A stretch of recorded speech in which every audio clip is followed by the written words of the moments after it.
ಸಿಕ್ಕಾಪಟ್ಟೆ ಜಾಸ್ತಿ ಆಗ್ತಾ ಇದೆ. ಇನ್ನು ಈ 350cc ಮೇಲ್ಪಟ್ಟಂತ ಬೈಕ್ ಕೊಳ್ಳುವವರಿಗೂ ಕೂಡ ಶಾಕ್ ಆಗಿದೆ. ಯಾಕೆ ಅಂತಂದ್ರೆ ಸೇಮ್ ಇಲ್ಲೂನು 350cc ಮೇಲ್ಪಟ್ಟ ಬೈಕುಗಳಿಗೆ 40% GST ವಿಧಿಸ್ತಾ ಇರುವಂತದ್ದು. 350ಕ್ಕಿಂತ ಕಡಿಮೆ ಇದ್ದಂತ ಬೈಕ್ಗಳಿಗೆ ಮಾತ್ರ 18% GST. ಬೈಕ್ ವಿಚಾರದಲ್ಲೂ ಹಾಗೇನೆ 350cc ಮೇಲ್ಪಟ್ಟ ಬೈಕ್ ಕೊಳ್ಳುವವರಿಗೆ ಶಾಕು. ಒಂದ್ ವೇಳೆ ನಾವು 350cc ಮೇಲ್ಪಟ್ಟು ಬೈಕ್ ತಗೋಬೇಕು ಅಂತ ಅನ್ಕೊಂಡಿದ್ವಿ, ಒಳ್ಳೆ ಮಾಡೆಲ್ ಟಾಪ್ ಬೈಕ್ ಅನ್ನ ತಗೋಬೇಕು ಅಂತ ಅನ್ಕೊಂಡಿದ್ವಿ ಅಂತಂದ್ರೆ ಅವರಿಗೆ ಶಾಕ್ ಆಗ್ತಾ ಇದೆ. ಯಾಕಂದ್ರೆ 350cc ಮೇಲ್ಪಟ್ಟ ಬೈಕ್ಗಳಿಗೆ ಅಗೇನ್ 40% GST ವಿಧಿಸ್ತಾ ಇರುವಂಥದ್ದು. ಸೊ 350ಕ್ಕಿಂತ ಕಡಿಮೆ ಇದ್ದಂಥ ಬೈಕ್ಗಳಿಗೆ ಮಾತ್ರ 18%. ಅಲ್ಲಿಗೆ ಬೈಕ್ಗಳಲ್ಲೂ ಕೂಡ ಅದೇ ಥರ ಸ್ವಲ್ಪ ಮಾಮೂಲಿ ಬೈಕನ್ನು ತೆಗೆದುಕೊಳ್ತೀನಿ ಅಂತಂದರೆ ಮಾಮೂಲಿ ಬೈಕನ್ನು ತೆಗೆದುಕೊಳ್ಳೋದಕ್ಕೆ ಅವಕಾಶ ಇದೆ.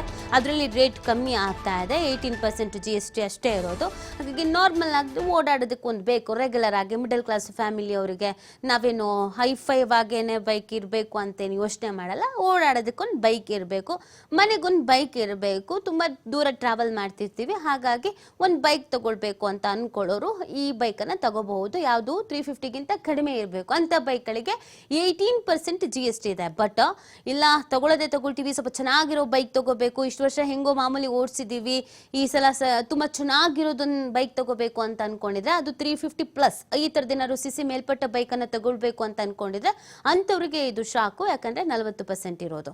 ಸೊ ನೋಡಿ, GST ಅಲ್ಲಿ ಪರಿಷ್ಕರಣೆ ಮಾಡಿರೋದ್ರಿಂದ ಕೆಲವೊಂದಷ್ಟು ವಸ್ತುಗಳ ಮೇಲೆ ಇಳಿಕೆ ಆಗ್ತಾ ಇದ್ರೆ, ಇನ್ನು ಕೆಲವೊಂದಷ್ಟು ವಸ್ತುಗಳ ಮೇಲೆ ಏರಿಕೆ ಆಗ್ತಾ ಇದೆ. ಸೊ ಈ ಟೋಟಲ್ ಆಗಿ GST ಪರಿಷ್ಕರಣೆನ ನಾವು ನೋಡಿದಾಗ ಹೇಗೆ ಇದನ್ನು ವಿಶ್ಲೇಷಣೆ ಮಾಡಲಾಗ್ತಿದೆ ಅಂತಂದ್ರೆ, ಮಧ್ಯಮ ವರ್ಗದವರನ್ನ, ಸಾಮಾನ್ಯ ವರ್ಗದವರನ್ನ ದೃಷ್ಟಿಯಲ್ಲಿ ಇಟ್ಕೊಂಡು, ಅವರನ್ನ ಗಮನದಲ್ಲಿ ಇಟ್ಕೊಂಡು ಈ ಒಂದು GST ಪರಿಷ್ಕರಣೆಯನ್ನ ಮಾಡಲಾಗಿದೆ ಅಂತ. ಸ್ವಲ್ಪ ಹೈಫೈವ್ ಇರುವಂತ ಜನ, ಶ್ರೀಮಂತರು, ಇವರಿಗೆ ಇದು GST ಬರೆ ಅಂತ ಅನ್ಸುತ್ತೆ, ಭಾರ ಅಂತ ಅನ್ಸುತ್ತೆ, ಇದ್ರ ಅವಶ್ಯಕತೆ ಇಲ್ಲ ಅಂತ ಅನ್ಸುತ್ತೆ ಅಂತ. ಹಾಗೇನೆ ಕೆಲವು ರೇಟಸ್ಗಳಲ್ಲೂ ಕೂಡ ಹೆಚ್ಚು ಕಮ್ಮಿ ಆಗ್ತಾ ಇದೆ ಅನ್ನೋದನ್ನ ಹೇಳಲಾಗ್ತಾ ಇದೆ. ಯಾಕೆಂದ್ರೆ ಸರ್ಕಾರದ ಈ ಒಂದು ಯೋಚನೆ ಮತ್ತು ಯೋಜನೆ ಬಡ ಸಾಮಾನ್ಯ ವರ್ಗದವರಿಗೆ ಹರ್ಷವನ್ನ ತರ್ತಾ ಇದೆ. ಮೊದಲೇ ಪ್ರಧಾನಿ ಮೋದಿ ಅವರು ಒಂದು ಹಿಂಟ್ ಕೊಟ್ಟಿದ್ರು, ಸುಳಿವು ಕೊಟ್ಟಿದ್ರು. ಆಗಸ್ಟ್ 15ರಂದು ಸ್ವಾತಂತ್ರ್ಯ ದಿನಾಚರಣೆಯಂದು ಕೆಂಪುಕೋಟೆಯಲ್ಲಿ ಮಾತನಾಡುವಂತ ಸಂದರ್ಭದಲ್ಲಿ, ಭಾಷಣ ಮಾಡುವಂತ ಸಂದರ್ಭದಲ್ಲಿ, ಈ ಬಾರಿ ದೇಶದ ಜನತೆಗೆ ಏನೋ ಒಂದು ಸಿಹಿ ಸುದ್ದಿ ಅಂತೂ ಇರತ್ತೆ, ನಾವು ಬಂಪರ್ ಕೊಡುಗೆಗಳನ್ನ ಕೊಡ್ತೀವಿ ಅಂತ ಇದನ್ನೇ ಗಮನದಲ್ಲಿ ಇಟ್ಕೊಂಡು ಭಾಷಣವನ್ನ ಮಾಡಿದ್ದು ಅನ್ನೋದು ಗೊತ್ತಾಗ್ತಾ ಇದೆ. ಸೊ ಇನ್ನು ಕೆಲವೊಂದಷ್ಟು ವಸ್ತುಗಳಲ್ಲಿ 0% ಟ್ಯಾಕ್ಸ್ ಅನ್ನೋದು ಕೂಡ ಇದೆ, GST ಅನ್ನೋದು ಕೂಡ ಇದೆ.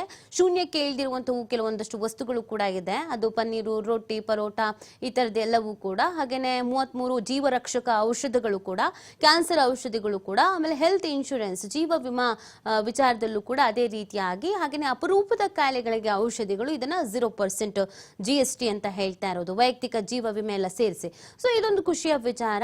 ಆರೋಗ್ಯಕ್ಕೆ ಸಂಬಂಧಪಟ್ಟಂತೆ ನಾವು ಜಾಗರೂಕರಾಗಿರ್ಬೇಕಾಗತ್ತೆ. ಯಾವ್ದಾದ್ರು ಒಂದು ಚಿಕ್ಕ ಪುಟ್ಟ ಅನಾರೋಗ್ಯ ಬಂತು ಅಂತಂದ್ರೂ ಹಾಸ್ಪಿಟಲ್ಗೆ ಹೋಗಕ್ಕೆ ಹೆದರಿಕೆ ಆಗತ್ತೆ, ಎಷ್ಟಾಗುತ್ತೋ ಏನು ಗೆತ್ತ ಅಂತ. ಅಂಥದ್ರಲ್ಲಿ ಮಹಾಮಾರಿಗಳು, ಸಾಂಕ್ರಾಮಿಕ ರೋಗಗಳು, ಆಮೇಲೆ ಜೀವಕ್ಕೆ ಹಾನಿ ಆಗುವಂತ ರೋಗಗಳು, ಈ ತರದ್ ಯಾವ್ದಾದ್ರು ಬಂತು ಅಂತ ಹೇಳಿದ್ರೆ ಆ ಇಡೀ ಮನೆನೇ ಪಾಪ ಸಮಸ್ಯೆನ ಎದುರಿಸಬೇಕಾಗತ್ತೆ.